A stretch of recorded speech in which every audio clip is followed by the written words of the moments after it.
صاحب، مرنے کے بعد روح قبر میں رہتی ہے یا کہیں اور رہتی ہے؟ کہاں رہتی ہے ضرور بتائیے۔ دیکھیے، مرنے کے بعد جب مردے کو قبر میں رکھا جاتا ہے نا،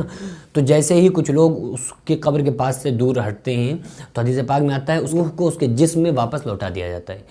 تو پہلی بات تو یہ سمجھیں کہ جیسے ہی بندے کو قبر میں رکھا گیا تو اس کی روح کو اس کے جسم میں فوراً تھوڑی دیر کے بعد اس کی جسم میں اس کی روح کو لوٹا دیا جاتا ہے، اسے مردے کو اٹھا کے بیٹھال دیا جاتا ہے۔ پھر اس کے بعد اس سے سوال و جواب ہوتے ہیں۔ تو اس وقت تو اس کی روح جو ہوتی ہے وہ قبر کے اندر ہی ہوتی ہے، اور جو روحوں کے جو مقام ہیں، روحوں ارواح کے جو مقام ہیں، وہ اللہ تعالیٰ نے عمل کے اوپر رکھے ہوئے ہیں۔ یعنی کہ کچھ نیک بندے ایسے ہیں جن کی روحیں جو رہتی ہیں وہ علیین میں رہتی ہیں۔ علیین ایک جگہ ہے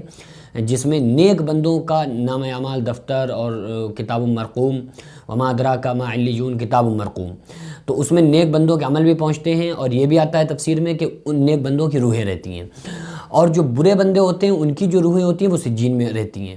اور جو اور زیادہ نیک بندے ہوتے ہیں تو ان کی روحیں جو ہوتی ہیں وہ پرندوں کے پوٹوں میں ہوتی ہیں، پرندوں کے پوٹوں میں ہوتی ہیں، اور وہ پرندے جنت کی سیر کر رہے ہوتے ہیں تو وہ اس کے بندوں کی روحیں، نیک بندوں کی روحیں بھی جنت کی سیر کر رہی ہوتی ہیں۔ اور بعض لوگوں کے لیے یہ آتا ہے، آقا علیہ السلام نے فرمایا کہ جب قبر میں رکھا جاتا ہے نیک بندے کو تو اس سے کہا جاتا ہے کہ تو ایسے سو جا جیسے نئی نویلی دلہن سوتی ہے۔ تو یہ الگ الگ عمل کے اوپر ڈیپینڈ ہے کہ الگ الگ مقام ہیں، روحوں کے الگ الگ ٹھکانے ہیں، الگ الگ ان کے حساب سے، ان کے عمل کے حساب سے ان کے اوپر سختی ہے، نرمی ہے۔ بہرحال چاہے کوئی بندہ اچھا ہو یا برا ہو، یا اس کی روح علیین میں ہو یا سجین میں ہو، یا وہ پرندوں کی پوٹوں میں ہو، یا وہ کہیں بھی ہو، لیکن اس کی روح کا تعلق، کنیکشن جو ہوتا ہے وہ قبر کے ساتھ ضرور رہتا ہے۔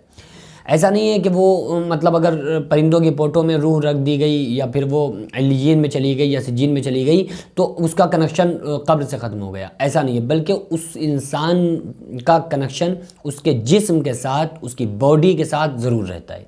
اور جو اس پر عذاب ہوتا ہے نا بندے کے اوپر، جب قبر میں اگر کوئی برا بندہ ہے تو اس پر عذاب ہوتا ہے۔ حدیث پاک میں آتا ہے کہ جو فرشتے آتے ہیں ان کے ہاتھوں میں بڑے بڑے ہتھیار ہوتے ہیں، اگر وہ ہتھیار پہاڑ پہ مارا جائے تو پہاڑ مٹی ہو جائے اور تحت الثری ساتویں زمین کے اندر چلا جائے، پھر وہ قیامت تک ان کے اوپر چلتے ہیں۔ تو یہ جو عذاب جو ہوتا ہے تو ظاہر سی بات ہے کہ اس کی جو باڈی ہے، اس کا جو جسم ہے، اس جسم کے اندر اس کی روح واپس آ چکی ہوتی ہے، اس کی روح کو لوٹایا جا چکا ہوتا ہے، تو اس پر پھر اس کو عذاب ہو رہا ہوتا ہے۔ تو ایسا نہیں ہے کہ وہ اس کی روح الگ ہو گئی اور پھر جسم کو ہی بس پیٹا جا رہا ہے، ایسا نہیں، بلکہ روح کا کنیکشن اس کے جسم کے ساتھ ضرور ہوتا ہے۔ اچھا، کچھ لوگوں کو یہ باتیں سمجھ میں بھی نہیں آ رہی ہوتی ہیں، کیونکہ یہ عالم برزخ کی باتیں لوگ کہہ رہے ہوتے ہیں، یار یہ کون سی باتیں لے کے آ گئے، ایسا کہاں ہوتا ہے جو مرنے کے بعد قبر میں یہ ہو، پھر روح کو لوٹایا جائے، مردے کو زندہ کیا جائے، اسے سوال جواب کیے جائیں۔ تو ایسے لوگوں کے بارے میں اللہ تعالیٰ قرآن میں فرماتا ہے کہ یہ جس کو میں نے نطفے سے پیدا کیا، من نطفہ، اللہ تعالیٰ چیلنج کے ساتھ کہتا ہے میں نے اسے ذلیل پانی سے پیدا کیا، میرے بندے کو دیکھو کہ مجھ سے ہی جھگڑا کر رہا ہے، مجھ سے جھگڑ رہا ہے اور کہہ رہا ہے کہ یہ ہڈیاں جو بوسیدہ ہو جائیں گی، سڑ جائیں گی، تو انہیں کون زندہ کرے گا؟ تو اللہ سورہ یاسین میں فرماتا ہے کہ کہہ دو کہ وہی زندہ کرے گا جس نے انہیں پہلی بار پیدا کیا تھا۔ پہلی بار جب قیامت جیسے قائم ہوگی نا تو سارے لوگ سر اٹھائے ٹکٹکی باندھے اللہ کی طرف دوڑ پڑیں گے،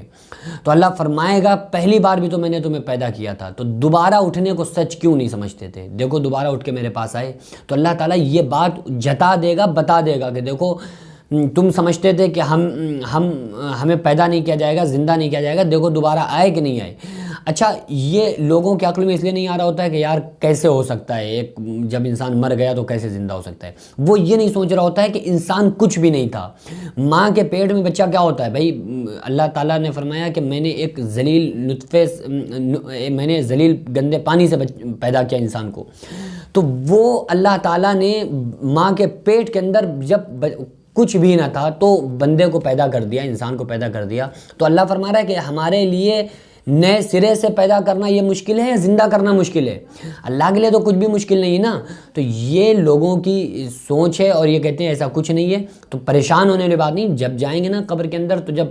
چلے گا ان کے اوپر زبردست طریقے سے، جب انہیں سمجھ میں آئے گا، مرمت جب ان کی قبر کے اندر ہوگی، جب سمجھ میں آئے گا کہ ہاں یار دیکھو واقعی یہ بات قرآن حدیث کی جو بات تھی صحیح تھی یا غلط تھی، جب ان کے سمجھ میں آئے گا۔ اور یہ تو پھر اللہ کی طرف سے ہدایت ہے نا، ختم اللہ علی قلوبہم وعلی سمعہم، اللہ نے دلوں کانوں پہ مہر لگا دی، تو آپ انہیں کتنا بھی سناؤ سمجھاؤ یہ ان کے سمجھ میں نہیں آئے گا۔ تو بہرحال ہمیں اور آپ کو تو قرآن حدیث کو دیکھنا ہے نا، ہمارے لیے جو دلیل ہے پیارے آقا صلی اللہ علیہ وسلم، پیارے آقا صلی اللہ علیہ وسلم نے جو باتیں بتائیں وہ ہمارے لیے دلیل ہے۔ تو ہمارے لیے شرافت و تمیز کی بات اسی میں ہے کہ ہم چپ چاپ تمیز سے سمجھ میں آئے یا نہ آئے ہم اسے مان لیں، کیونکہ قرآن اور حدیث میں جو بات ملتی ہے ہمارے لیے وہی مضبوط بات ہوتی ہے، پھر ہم اس میں اپنی عقل نہیں لگاتے ہیں۔ عقل سے ہمیں مطلب نہیں ہے، قرآن حدیث میں جو بات ہے بس وہی ہے، باقی ہمارے سمجھ میں وہ بات آئے یا نہ آئے، اسی کا نام غیب پہ ایمان ہے۔ الذین یؤمنون بالغیب، ایمان والے وہ ہیں، اللہ فرما رہا ہے ایمان والے وہ ہیں جو غیب کی باتوں پر ایمان لاتے ہیں۔ ہم سارے لوگوں کو چاہیے کہ ہم قرآن حدیث کو آئیڈیل بنائیں، ماڈل بنائیں، حضور صلی اللہ علیہ وسلم کی زندگی کو ہم اپنے لیے ماڈل بنائیں، سیمپل بنائیں، نمونہ بنائیں، اور آقا علیہ السلام نے جو بتایا اس بات کو فالو کریں۔ کون کیا کہہ رہا ہے ہمیں اس کے قبر میں نہیں جانا ہے، ہمیں تو بس قرآن اور حدیث کی بات کو ماننا ہے۔